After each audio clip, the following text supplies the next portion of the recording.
struggle to sit.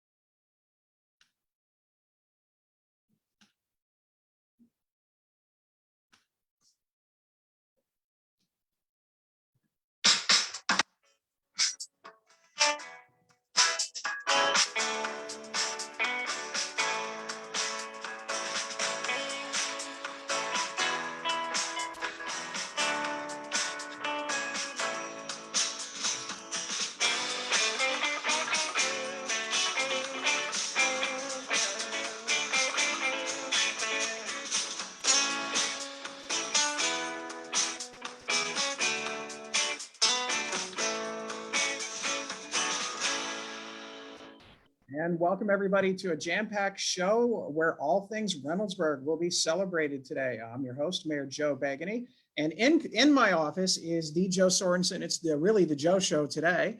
But joining us through Zoom, I'm going to introduce Vice President Neil Whitman from our Board of Education. And Joe, I will let you introduce your cohort, criminal and conspiracy. I know, how do you want to describe this? I would say, yes, definitely my partner in crime when it comes to all things student council, the great Michelle Jago. Well, welcome everybody. We do have a jam-packed show today because this is kind of a big week, isn't it? I mean, we got a lot of things coming up this week and then especially kicking off to next week. So we're going to start off first of all with Mr. Vice President Neil Whitman. Neil, what are you most excited for now that school has resumed? I'm asking you because I know what the teachers are going to say and they'll say the weekend. But for you, I just want to know, what are you most excited about now that things are back in motion? Well, this week it is the weekend because it's 75 years of Raider football that we're celebrating. And so I'm looking forward to that. I hear you're going to make some kind of a proclamation there. And I understand we got some original team members there to do the coin toss. So that's like the most immediate thing I'm looking forward to. But as for the rest, I'm not going to enumerate them all. I have some other stuff I'll say later, but you know. All right.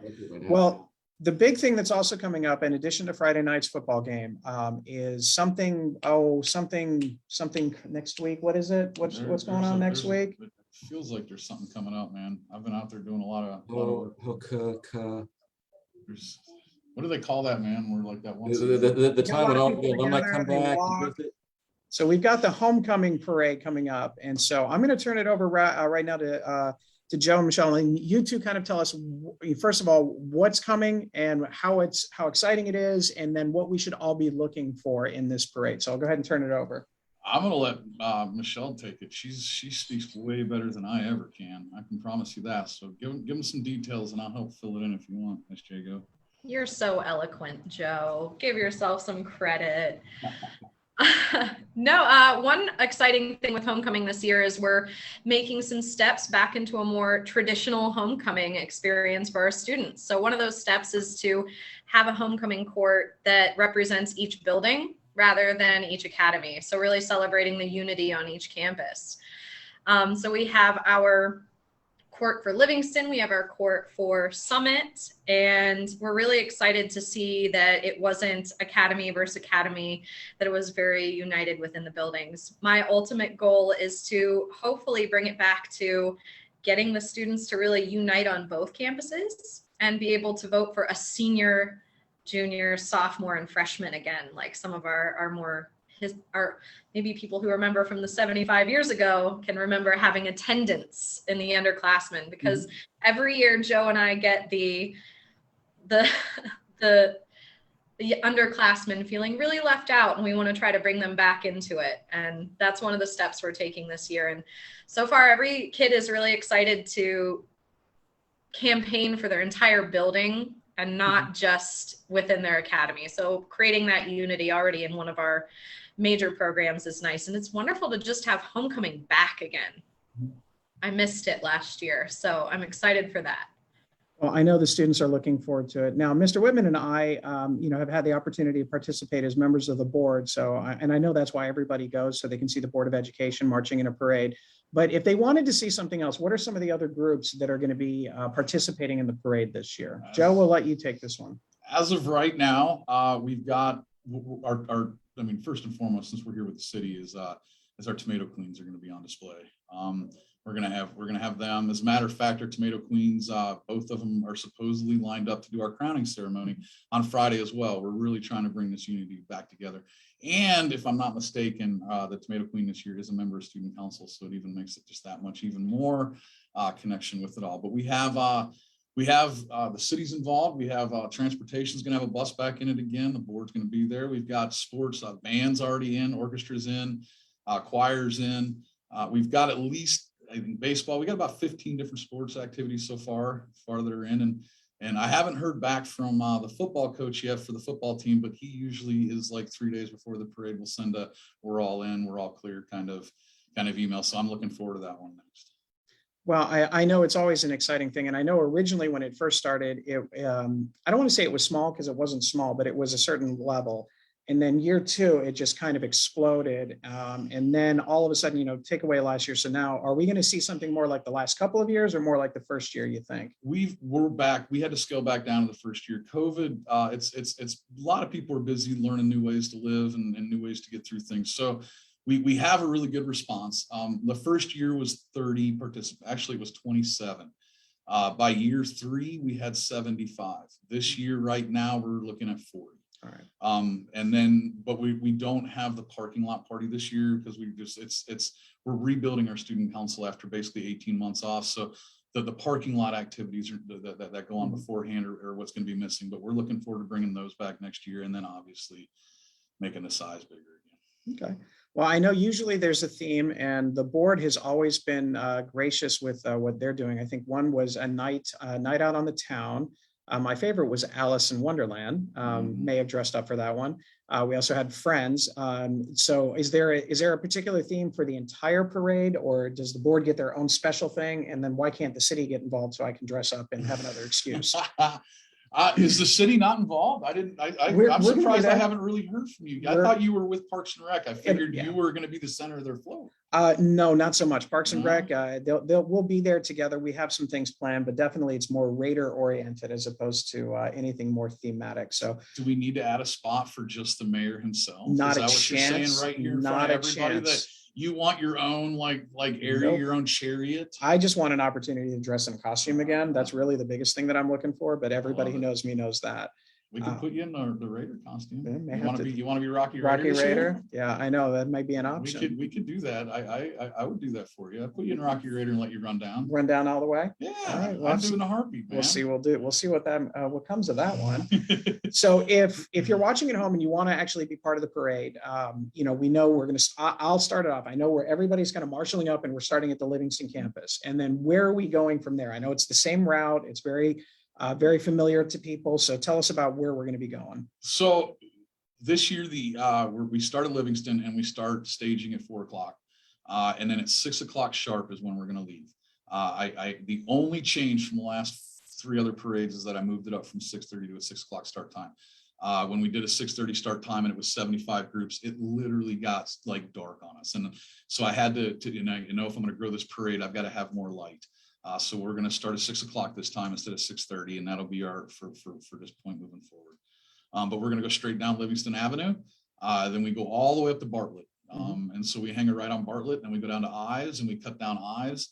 And then we hang that right on Retton, and we go back in front of, we go right there by the school, Herbert Mills, amazing elementary school. And then we come take that back down to back down to Rose Hill, and we hang a left on Rose Hill, and we take it right back to Livingston again. Traffic will be shut down for the 20 minutes that it takes. From about 6 to 6:20, you won't be able to drive in front of the high school. And I would suggest probably 7:30 to 8 to expect not being able to drive in front of the high school as well. All right, it's going to be a great time. I'm always looking forward to it. Our fingers are crossed for the best weather, but it's going to be really good. So everybody who wants to go out, normal parade things, people throwing candy out and all of those different types of stuff all the way across. I have literally been telling everybody that asks me that I have doubled my candy purchase this year. I made it yesterday. I may have bought 22,000 pieces of candy yesterday. And that's no joke. Like, I literally bought 22,000 pieces of candy yesterday. I'm going to get shovels and buckets today in order to throw them out. All right, so it's going to be a lot of fun. So everybody out there watching, if you want to go ahead and line up and kind of get your pre-trick or treat on almost, go ahead and get ready for this great parade. Michelle, do you have anything that you want to share? Anything else that Joe and I might have missed? I would say the crowning There's a ceremony. dance happening this year as well. Not sure if we didn't get to have one last year, so there is a smaller dance, a little more safety measures taking place this year than years past with an indoor dance. So we are still sticking with that theme of we are Raiders for all of our events and really focusing on that concept of unity and unifying as we go forward. So I don't know what the board can create in a week for your float, but that sort of concept of unity and being Raiders, no matter where we are or where we've come from. So if maybe somebody who lives in the city has a son who's going to be going to homecoming and you need a chaperone or anything like that, just let social media know that if anybody wants to be a chaperone, especially if their kid's going to be at homecoming, because they would love that. Just let me know. I'll share it amongst some friends. I may or may not be seeing said child in about 45 minutes. Let them know. All right. So I appreciate it. I know both of you have a lot of things to do today. You got to go teach and do a fabulous job with all that you do with that. So I do appreciate it. Thank you so much for coming in, and we will see you on the parade route. All right.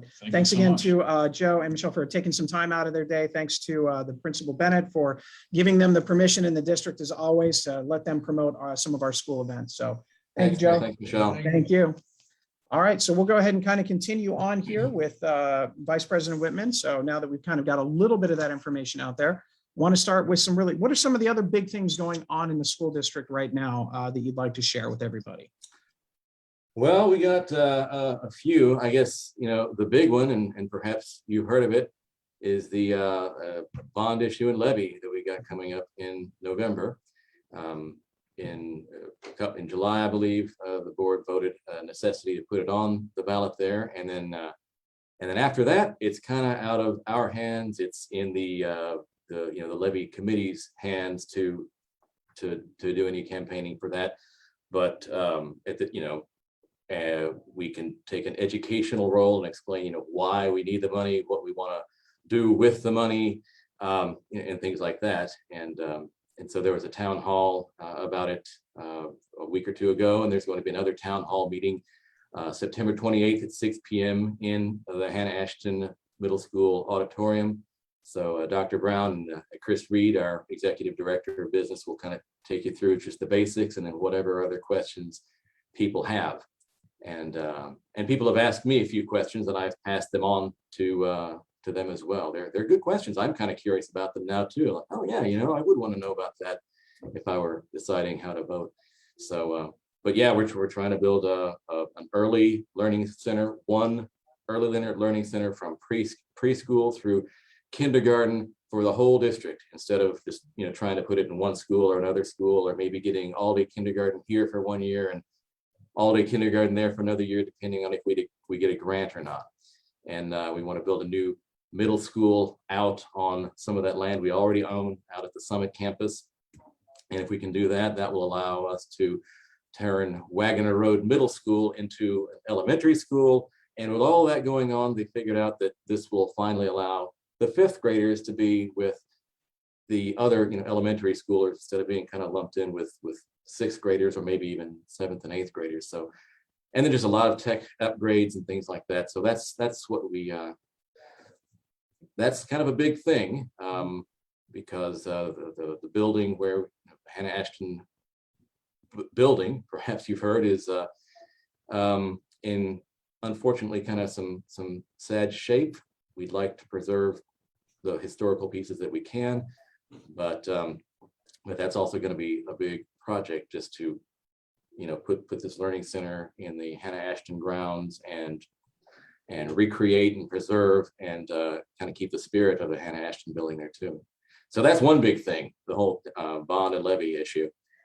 And then other things going on is actually related to this. I'm really excited about our partnership with the Reynoldsburg Truro historical society. They kind of just keep turning up, they're right across the street from Hannah Ashton, and they are going to help us every step of the way on telling us, what kind of things to look for. For example, when it was built was an era when a lot of time capsules were popular. And so they'll help us be on the lookout for little hidden things that we might not know to look for. But they've also done a display case in Hannah Ashton there. And so if you walk in there, just before you go to the office, look at the display cases. What's in there now is stuff that they provided.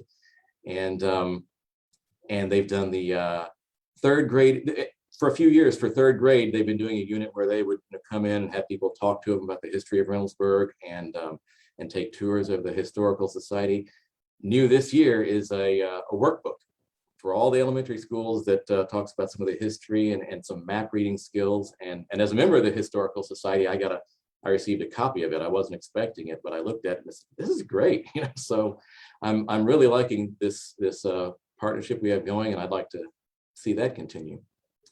And one is our longtime treasurer, Tammy Miller. She's finally retiring. We couldn't stop her. But starting next month, Angel Latham is joining the team. So for 3 months, there's going to be sort of a handoff period where she works with Tammy just to make sure that there's a smooth transition between them. And then in January, Angel will be our regular treasurer. And there's going to be, I believe, some sort of a welcome reception or something next month for her. So stay tuned for that. Well, I know that's a big loss. I know Tammy was invaluable during my time on the board. We did get one question in, and I just want to go ahead and pop in. Do you want to go ahead and ask the question? And this might be for you. It might be for Mr. Sorensen. So yeah, come on back, Joe. We wouldn't let him leave. We stopped him. We put a hold on the elevator, everything else. All right, so go ahead. We got a question out there. Yeah, we had 2 questions come in. The first one is there a dress code? What do students typically wear to homecoming? So homecoming is, I always try to tell kids, like, your best church apparel. You know what I'm saying? If you're going to go to church on Sunday morning with grandma, that's what I'd start there. But at minimum, it's going to be, school appropriate. And then the second question, can students from other districts attend homecoming dance? Normally we do. We actually legitimately usually get about 200 kids from outside the district every year at homecoming. But with what we're being asked to do with contract tracing and everything else going this year, we cannot allow outside students this year. We're going to have to make this a homegrown Reynoldsburg only kind of dance in order to be able to pull it off. Perfect. Right. We'll let you go this No, time. I got a question. So do you have a specific dress bandana that you wear, or is there more of, or is it more formal for you? I just was curious. So like my first couple of years, it was the dress bandana, but then I ended up, one of our supply houses actually sent us an extra crown. So I literally wear a crown on homecoming dance night. I figured it was going to be a good answer one way or another. So, all right, now go teach. It's a nice crown. Get out of here and go thank teach. you. Have a good day. Yep. Anytime I can say dress bandana on any kind of Facebook. I'm going to Google that dress bandana. What does that look like? So back to you, Mr. Whitman. Are there any other specific events that you are a fan of, that when the district has them, that you like going to? I know one of my favorite things was always the art auctions at the elementary schools. I was a high school history teacher, and so I didn't have that opportunity to go into those types of things at a high school level. But at the elementary school, it was kind of awesome. Is there anything special that you had that you liked to go to? Yeah, I like the art auctions too. I know I've been to one at French Run and Slate Ridge. I did. If they happen at the other elementary schools, I haven't been aware of them. So if you do them, send me an invite. I even bid on something at the Slate Ridge auction one time, but I got outbid. I think somebody knew the artist, But yeah, let's see a few other things. So Constitution Day, when seniors or maybe juniors, taking one of the classes in the high school, I've been brought in, or other people have been brought in to see their presentations about various aspects of the Constitution that they found interesting, and I've always liked seeing the projects they've done there. Other senior capstones, though I've seen some at Summit up in the second floor of the gym, and over at Livingston with the the bodies presentations at the ends, and I enjoy those. Some of the Oh, fall and spring concerts. Although I tell you, since I'm not like a band parent anymore, it's a little more work to keep Uh, track. So You're so still a since band parent, because if I recall, your son is now part of, what do they call that? The best damn band in the land? yeah, yeah, but not that band. I'm talking about the Raider, Okay, all and right. the Raider Orchestra and stuff. So send us invitations because I can't just absorb it by hearing the talk for my kids anymore. Dr. Seuss's birthday in the spring. I like that one because I get to go in and or at least if somebody invites me, I can go in and read books aloud and do voices and things, and that's always a lot of fun. STEM night that at Summit, and I think maybe and Herbert Mills does it, or I know maybe it's not called STEM night, maybe it's something else. But I go in there and I see like the miniature towns the students have laid out, and they're envisioning Reynoldsburg of the future, and Raider-thon. So there's just kind of like a whole passel of things that kind of didn't happen last year, and some would be sooner, and some are kind of later on in the year. But I'm hoping that they can happen, without. I'm hoping they can happen. Well, you've been vice president the last few years, and you've been a long-term member of the Board of Education, and you've had to make a lot of big decisions. So is there a process that you go through when you're trying to figure out, all right, how am I going to vote, or what am I going to do for this particular thing? Is there a process that you go through? At first, I was going to say, well, no process in particular. But then as I was thinking about it, and I guess it's kind of a sort of a global kind of thing. I mean, just at the most general level, I try to keep abreast of issues. I read newspapers. I read updates from the Ohio School Boards Association and go to certain like updates and things that they have. I listen to a lot of podcasts on just various things. I read science magazines. It seems like this one science magazine I have every issue. They have something about COVID. It never fails. Just so that when things kind of do come down the pipeline, it's not totally foreign. But then more specifically, I just, I read the weekly communications from Dr. Brown. Every week he tells us what's going on just, in the superintendent's office, but also just gives us updates from the assistant superintendent and the director of business and the academic officer. And so if there are things that are big decisions, usually they've come up, a few times in the month before, just one sentence the first time, like, hey, here's something you might want to pay attention to. And then a little later, like, okay, there's this thing coming up. There's going to be an outcomes committee about this, or this, we're going to discuss it in policy, and it'll probably come up, at the next meeting or the meeting after. And I listen to the experts. So this, of course, the school board member is not my day job. I'm at my day job right now.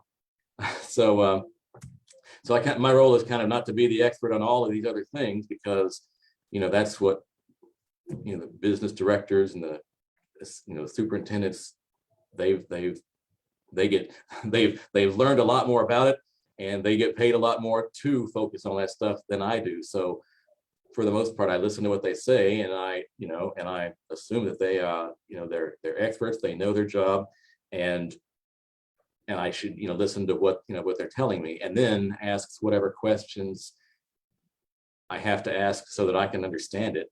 And it's kind of useful for me to say, okay, if I weren't on the board and I was watching the board making a decision on this, what would I be wanting somebody to ask? And I try to keep that in mind when I ask it, and just get it at such to a point where I could explain it to somebody who wasn't at the board meeting, somebody that just meets me on the street, and do it that way. And if I can get to that state, I figure I'm probably making the best decision I can with the information I have.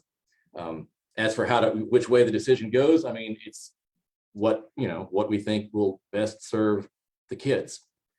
And sometimes that's directly like discipline policies or graduation policies or things. And sometimes it's things that indirectly affect them, like things that affect, their teachers or other staff in the buildings, so if the teachers are sick and can't come to teach, well, that affects the kids too.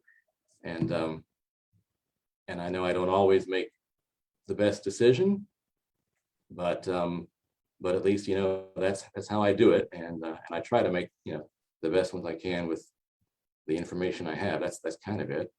Was that what you meant? Yeah, no, it was. It's being in that position is, the phrase thankless job has been out there. And obviously the last couple of years, really Reynoldsburg in general is the last 7 years. There's never been a lot of easy decisions. We've seen a lot as a district and as a community over the last 7 years. But I'm confident in how you handle yourself on the board and what you do, because we know that it's in the best interest of those students. So I'm going to ask and see if we have any questions. No questions. All right. Well, Mr. Whitman, I am more than happy. You're more than happy to stay on the show, but I know that you're, like you said, you're at your day job right now. So if you're able to go back and take care of that, you can, or if you want to hang on for a little while and just kind of listen to some of the community updates, that's fine too. But I'm very happy that you were able to join us. And again, I'm sure we'll see each other out there. I know you've gone out and knocked some doors for the bond issue, and I've gone out and done the same thing because we're both very supportive of it. So we'll probably see you out there in the next couple of weeks, and definitely see you this Friday at the football game. Well, I cleared out my schedule to listen to this, so I'm happy to stay. But before right. before I go to the corner, I've got something for you, and I'll give this to you later. It's anthropology in practice. Why don't people return their shopping carts? And I've highlighted a few of the reasons. I've discovered that there are a couple good reasons there, like if they're mobility impaired, yeah, or if they got, like kids, and you can't just park them in your own car while you run the cart.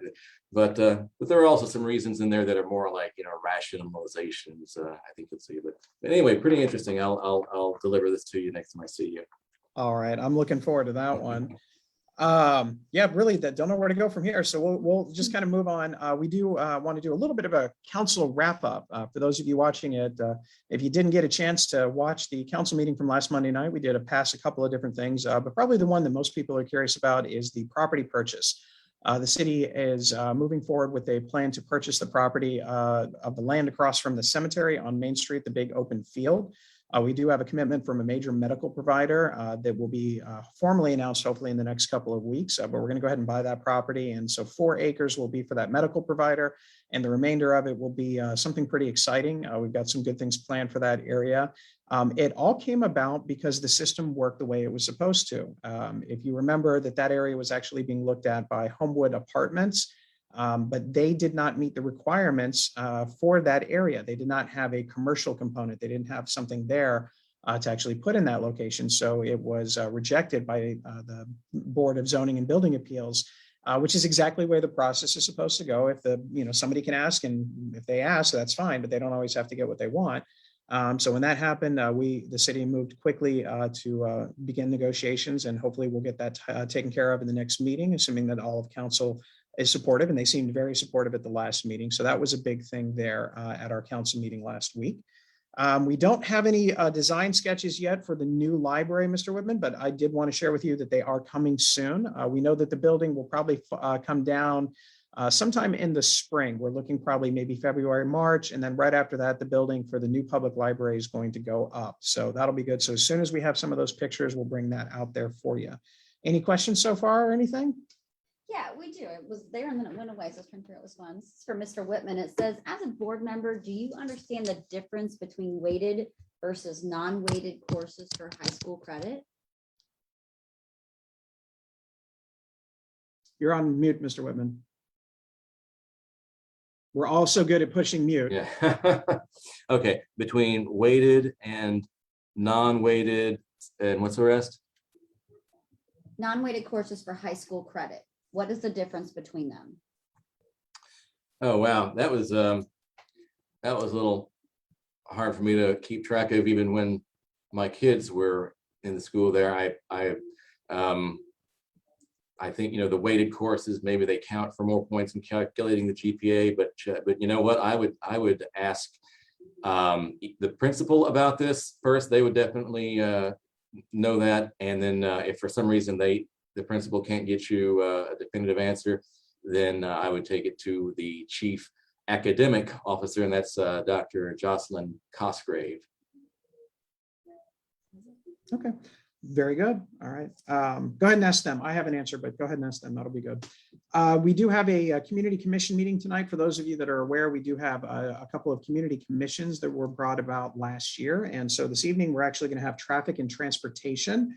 And there'll be some lively discussion about Priestley from Wagner Road to the county line. There's been the group that is in that area that's part of the Homeowners Association is looking to put in speed bumps or speed tables. And so there'll be a continuing discussion on that one, as well as probably some more lively discussion about the potential roundabout over at the 5-way. So that'll be there. And that'll be tonight. It'll be broadcast live here from City Hall, where you can attend in person.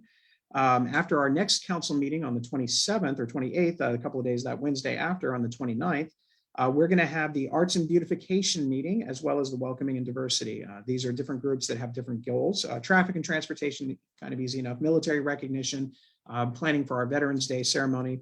Arts and Beautification is local art, whether it be visual or auditory art. So that'll be something that they usually discuss. And beautification typically comes about with litter control and things like that. But I'll have some comments on that in a little bit. Welcoming and Diversity, again, focuses on welcoming everybody in our community and also recognizing the great amount of diversity that we have here. So we've got all that coming up. In the meantime, I'm gonna feel like I'm selling something on an infomercial. If you didn't have a chance to join us this past Sunday at our Heroes for Heroes 5K, don't worry, you can still get a t-shirt and tell everybody you ran anyway. So you've got the t-shirt right here in various sizes here at City Hall, and no one will ever know that you didn't run. It's fine. You also have a great 3/4 zip that you can do as well for the Heroes to Heroes, and the proceeds hopefully will go to the organizations that support that. It's a great event. I've been volunteering for it for a number of times. I have never run it because no. But it's a great thing. They've got some obstacle courses, but they also can have a walking option and a running option that doesn't go through the obstacle courses. So we thank everybody that participated in that this past weekend. It is usually around September 11th on that Sunday. So we'll be doing it again next year. So we hope that you're able to join us at some point in time, either as a volunteer or as a participant. And as always, they'll accept any donations at any time. We also want to congratulate the Reynoldsburg Raider Marching Pride as they get ready for their competition season. Their first competition is actually going to be on the 18th, so it's not too long from here. So we wish them luck, but maybe Vice President Whitman, maybe you will join me when they get ready to go to state finals in October. We can gather some community members out at the high school and give them a clap out as they're getting ready to go on and perform for the state finals competition. So hope you can join me for that one. And everybody else out there watching, join the raid. It's a really good thing to see them out there. Kids actually do appreciate it because they want the cheers just as much as everybody else. All right. They say they're embarrassed, but you know, they can both be true. Yeah, well, they can be embarrassed, but they're on a bus and they're leaving, so it won't last for very long. We also have a great event coming up this weekend. We have Pioneer Day at the Livingston House from basically 9 to 2. And there's some really exciting things that everybody is going to want to participate in. Butter churning. They're going to be able to do that. They're going to wash laundry. And we're going to go ahead and get some apple butter. We're going to go ahead and make some apple butter as well. There's going to be more fun than that. But again, if you want to make sure that your kids understand how good they have it when they don't want to clean and they don't want to do their own laundry, take them to this and then show them. See, back in the day, this is what they had to do.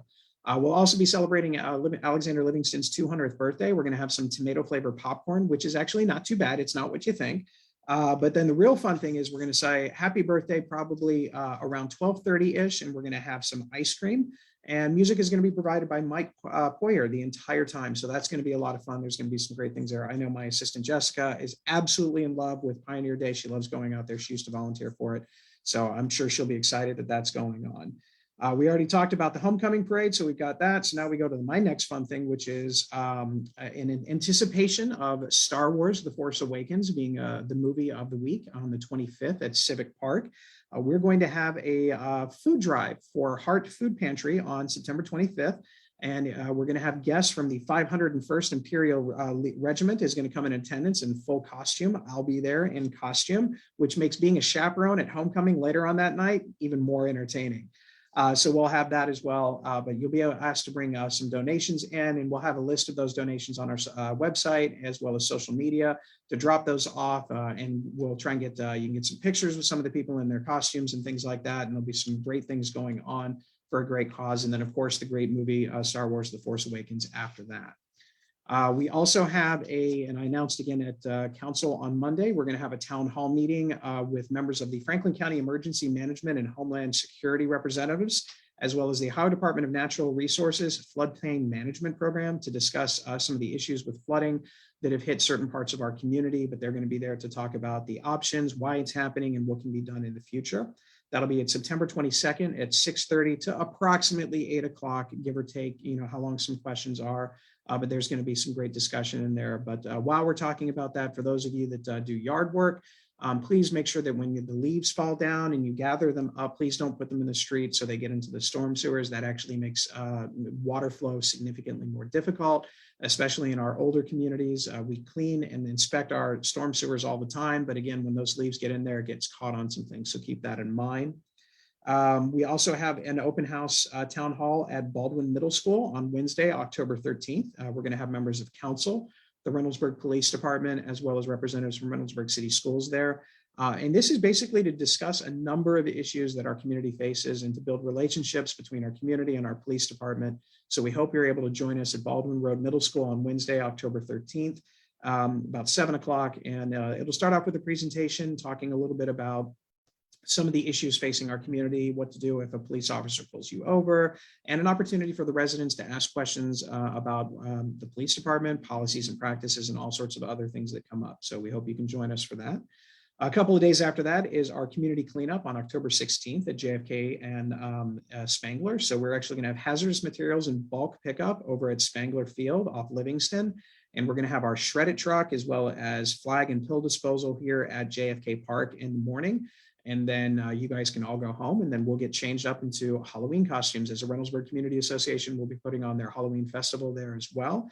We also have the Spooky Pooch Parade coming up the week after that. So I know my small puppy is all set to go with the costume, still trying to work on the other one. So we're looking at those things as well. We also want to talk a little bit about the status of the Days Inn. They did get a continuance, so we'll be back in court later on, probably sometime in November. As you know, the city of Reynoldsburg, in partnership with the Franklin County Environmental Court, went ahead and provided an injunction to shut them down due to the criminal activity in the area. And so we will look forward to continuing to make sure that our east side is safe, or west side of Reynoldsburg is safe and secure. We also have a couple of other city events coming up on October 2nd. We've got Blues and Brews at Huber Park from 4 to 9 p.m. So I hope you come out there. Eastside Brewery is going to be providing the beverages in that area, and we're going to have Mill Street Blues performing as well. So that's going to be a good time for everybody.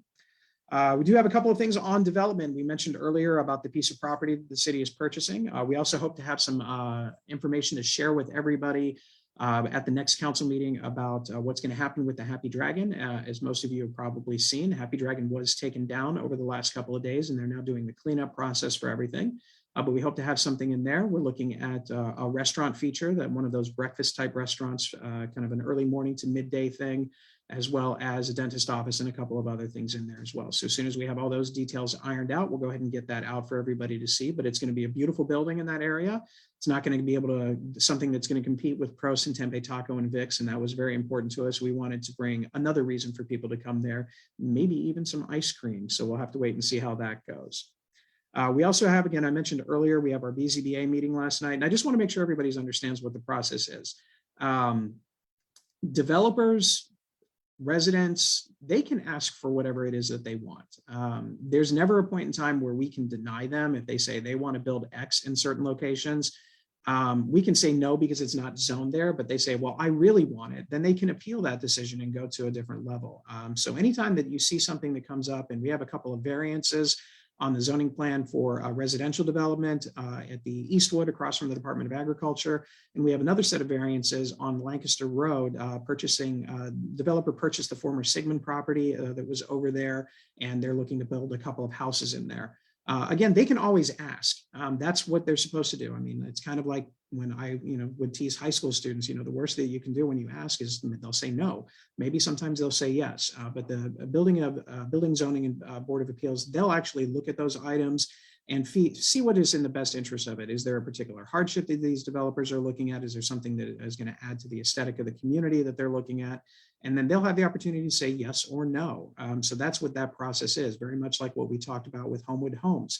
or Homewood Apartments, when they were coming in there, they wanted to build apartments there and they didn't have a commercial component, and they were turned down because it didn't meet the needs of it. And the zoning and Board of Zoning and Appeals, they decided not to grant them an exemption in this. That could easily be the case here.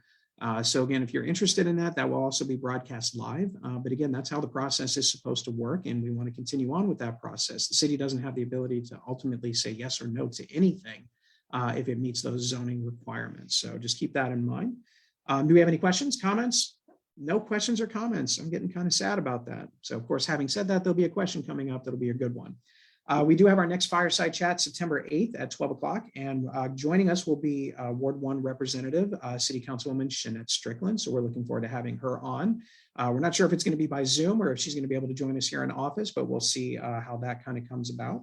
But in the meantime, everybody stay safe, stay respectful, and your shopping carts, assuming you don't have one of those verifiable reasons Vice President Whitman mentioned earlier, make sure you put those shopping carts away. And again, just let's be nice to everybody. We all know that social media is what it is, but let's try and be nice out there, put those shopping carts away, and let's cheer on the Radar football team this Friday night.